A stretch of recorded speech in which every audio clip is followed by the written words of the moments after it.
Okay, it's really bright out, but that's kind of like coming out of the submarine hatch. You know, I know I'm blinking because I can't see right now. I gotta take apart a hive that died over the winter, and I thought I'd just see if you guys want to come along and just check it out. Even if you're not into beekeeping, you might be interested in taking apart a dead hive, who knows? Anyway, let's go over, check it out, okay? Make, fix, grow, cook. GardenFork. I don't know if you've been on my buddy's rooftop before here, but that is Greenwood Cemetery in Brooklyn. Manhattan is over there, and the Statue of Liberty is right there, and that's over there, the rest of the country, basically. So this hive perished over the winter. If you're an experienced beekeeper, you might be thinking that this insulation is kind of overkill for Brooklyn, and it might be, but that's just kind of a carryover from me keeping bees up in New England. It's worked for me so far, but yeah, maybe that thick of insulation is overkill. I have some more videos about overwintering your bees and insulation and all that. They'll be at the end of the show and in the notes below the video here. But let's take this apart and just kind of walk through the hive and see what happened. I don't know, I can't guarantee I can tell you what happened. Bees can be kind of mysterious, but we'll take apart, see what's up.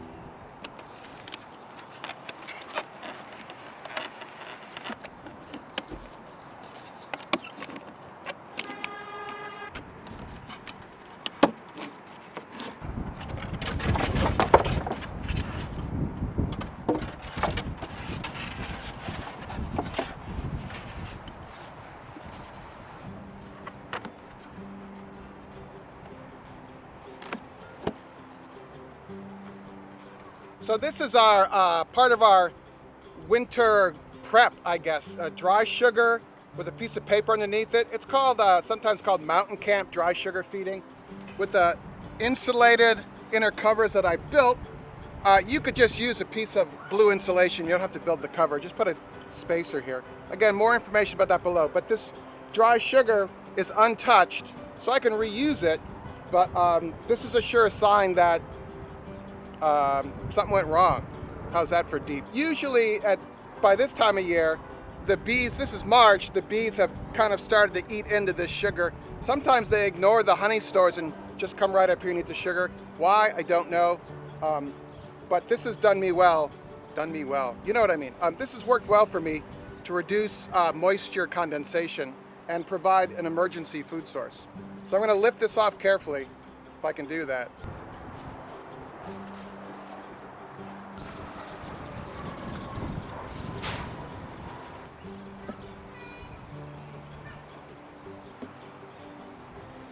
That's honey. There's some signs of robbing here. See how jagged the tops look? The caps have been torn off of here. So this looks like after the hive died, or maybe the hive was weak and other bees came in, or yellow jackets. Here's a yellow jacket right here. They'll come in and plunder a hive if they sense a weak hive. But then here, well, no, there's some damage there too. Just the jagged edges been pulled off. One good thing is we're gonna put a new package in this hive, and we could put this back in, and this is like instant food for them. So in that sense, at least we're ahead of the game with the new package. Another yellow jacket. Yeah, more robbing.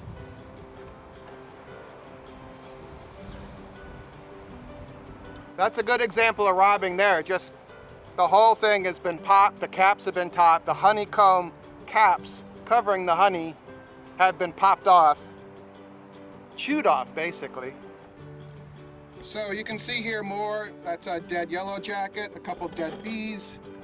This is honeycomb, the caps have been torn off and they've dropped on top of these other frames.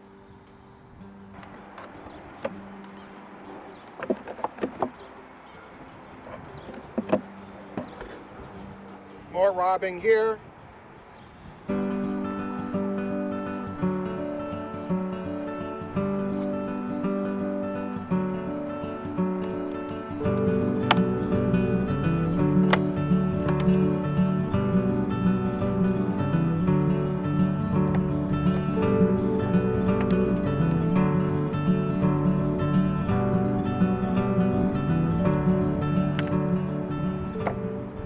whole reason to have this kind of hive tool. It's got this little hook. You can lift out the frames. Another yellow jacket. This is called burr comb. Bees just draw this stuff out on the ends. This is honey. That's from last year. That's good.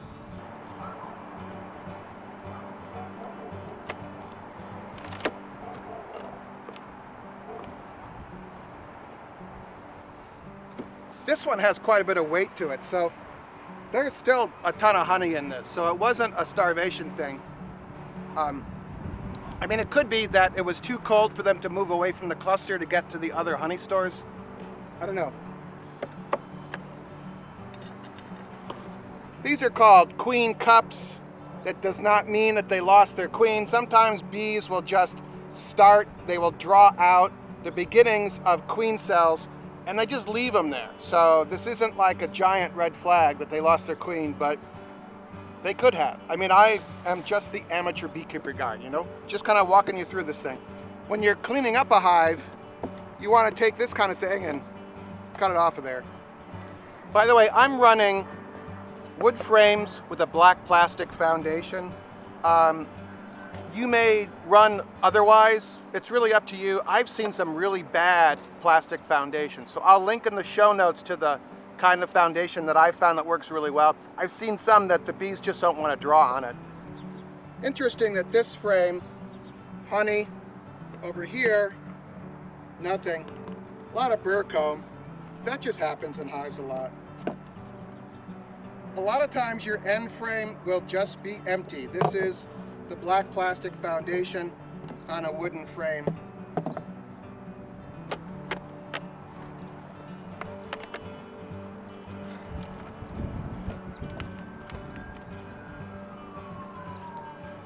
There's some pollen in here. That's kind of interesting because this is the bottom brood super. This is a deep I had on the bottom.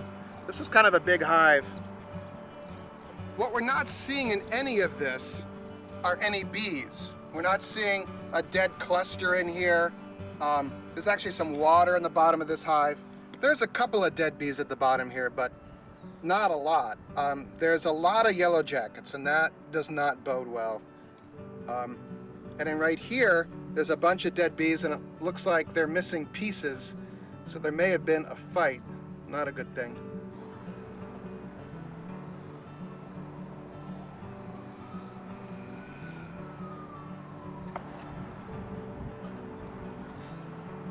So this is a screened bottom board, and it has a winter slide cover that goes in the bottom.